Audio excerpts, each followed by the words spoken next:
Hi, in this tutorial I'm going to show you how to use autofill in Google Sheets. For example, let's try it for the numbers. So I type here maybe 1 on the cell A1 and 2 on the cell A2. After that I need to select these two cells and I need to press and hold blue dot on the right down corner of it. Then I need to drag it to the down side, for example to 11. And how you see in this way we have used autofill to fill other cells. So now let's try how it works for the words. For example, I type here maybe January and here I will type maybe February. Now if I want to autofill it, I need to select these two cells again and I need to drag blue dot, for example to B12, so I click somewhere here to do it. And how you see we have autofilled months here.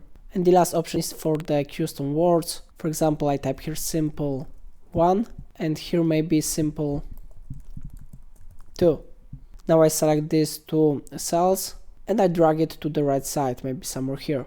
And how you see it really works. Of course, it doesn't matter if you use it for the rows or for the columns. So if I helped you, remember to like this tutorial and subscribe my channel. Please let me know in comment if it's of a problem.